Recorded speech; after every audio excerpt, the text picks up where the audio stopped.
Baik, selamat pagi Ibu Bapak dan adik-adik mahasiswa. Salam sejahtera untuk kita semua.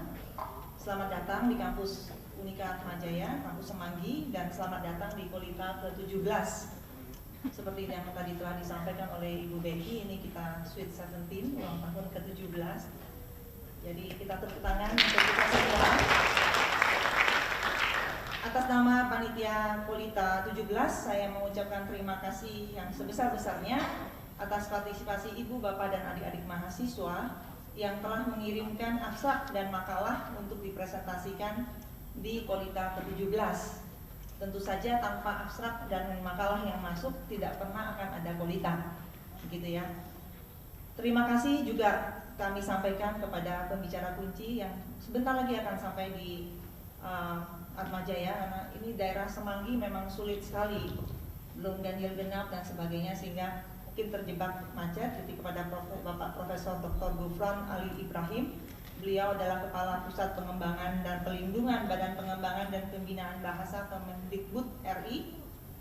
Dan juga terima kasih kepada 4 pembicara kunci yang bersedia untuk menjadi narasumber dalam Kolita ke-17, yaitu Bapak Dr. Hiroki Nomoto dari Tokyo University of Foreign Studies.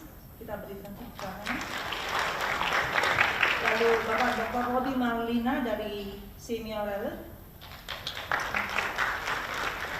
Bapak Dr. Nicholas Palfreman dari University of Central Lancashire, Inggris, dan Ibu Dwi Noverini Jenner dari University of Sydney. Kami juga berterima kasih kepada the American Institute for Indonesian Studies yang kembali menjadi sponsor Kolita pada tahun ini, dan ini menjadi tahun ketiga kami mendapat dukungan dari AFIS. Kita akan masuk pada sesi kunci dengan judul Satu Kampung 5 Bahasa yang akan dibawakan oleh Profesor Dr. Gufron Ali Ibrahim, Kepala Pusat Pengembangan dan Pelindungan Badan Pengembangan dan Pembinaan Bahasa Kemendikbud, dan Dr. Katarina E. Sukamto sebagai moderator. Kami mengundang Profesor Gufron dan Ibu Catherine untuk maju ke depan, dan mari kita sambut meriah kedua. Bapak Ibu sekalian, hari ini kita akan mendengarkan paparan dari Profesor Dr. Gufron Ali Ibrahim dari Pusat Pengembangan dan Pelindungan Bahasa dan Sastra, Badan Pengembangan Bahasa dan Perbukuan. Sekarang sudah berubah, betul ya Pak Gufron, beberapa minggu yang lalu berubah menjadi Badan Pengembangan Bahasa dan Perbukuan di bawah Kemendikbud. Bapak dan Ibu sekalian, saya kira Profesor Gufron ini ahlinya yang akan nanti memaparkan mengenai apa ya Pak?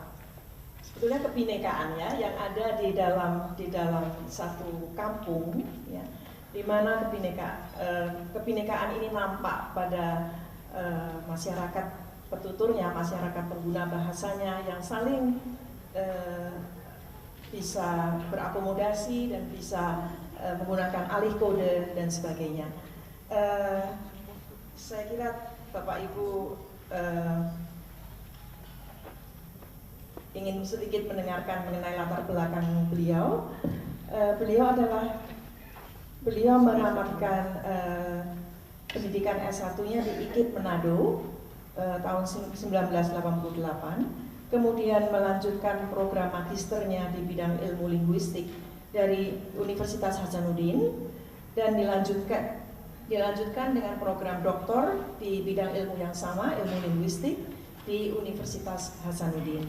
Sebelum beliau menjabat sebagai kepala pusat di Badan Pengembangan di Badan Bahasa, beliau adalah rektor dari Universitas Kairun. Saya bertemu pertama kali dengan beliau tahun 2000 berapa ya Pak? Mungkin 6 atau 7 tahun yang lalu, dan beliau sebagai rektor waktu itu mengajak kami berputar Pulau Ternate yang sangat-sangat indah, dan saya dibuat tersipu-sipu dan malu karena saya melihat buah pala untuk pertama kalinya, yang saya kira itu adalah apel Ternate. dan itu tidak pernah saya lupakan. Baiklah, untuk mempersingkat waktu, saya persilakan Bapak Profesor Dr. Gufron Ali Ibrahim untuk menyampaikan presentasinya. Silakan. Ya, terima kasih Bu Katrin saya.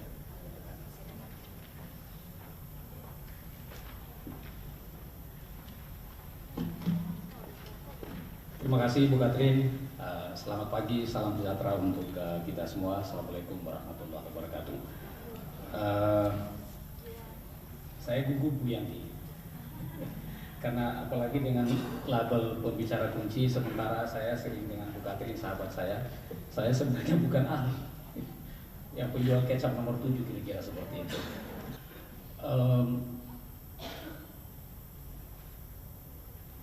Mungkin sebut saja pidato ini saya bagi menjadi dua. Pertama, saya antar ibu bapak semua dengan judul yang ya sebenarnya itu judul jualan kecap juga itu sebenarnya. Tapi secara deduktif tampilan-tampilan urut-urutan ini akan nanti menggambarkan di mana sebenarnya itu satu kampung yang menggunakan 5 bahasa. Lanjut.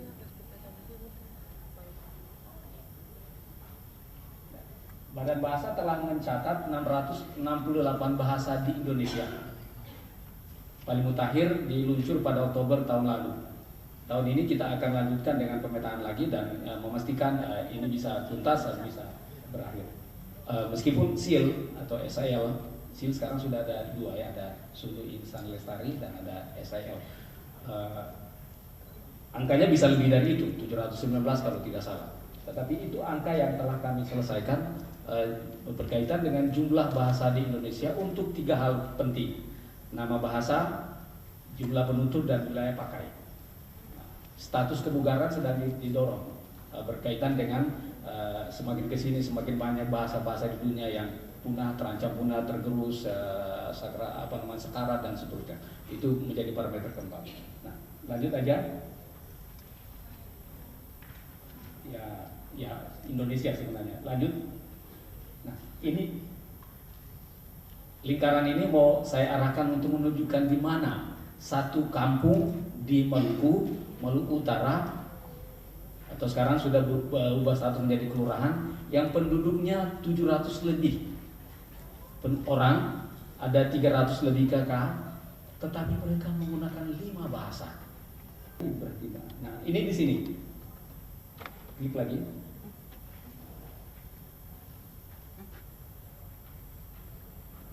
Ya, ini kota Ternate, Panayang, Ya, ini Pulau Ternate, dan Pulau Ternate wilayahnya, wilayah kotanya itu ada beberapa pulau di sekitar ini dan terutama Moti. Nah, Pulau Moti inilah tempat 5 bahasa itu digunakan. Tepatnya di Kampung Tafaga atau Kelurahan Tafaga. 1 dari 6 kelurahan di pulau itu. Nanti di ujung tampilan ini saya tunjukkan pulau. Bu Katrin akan mau pergi ke sana lagi setelah melihat pulau yang indah ini. Jadi itu Tafaga, 1 kampung atau 1 kelurahan di Kecamatan Moti, Kota Ternate, adalah tempat di mana 5 bahasa itu digunakan oleh masyarakatnya. Saya tidak bicara sejarah mengapa sampai kampung itu menggunakan 5 bahasa terlalu lama, tetapi saya ingin menyampaikan fakta-fakta itu dan apa dan bagaimana bisa terjadi seperti itu. Lanjut. Terus saja sedikit aja.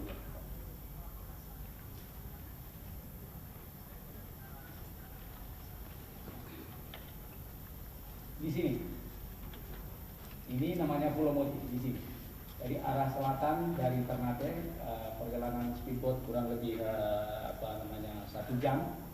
Di sini ada Pulau Moti dan di dalam Pulau Moti itu ada Tafaga, tempat sekali lagi 5 bahasa digunakan oleh mereka.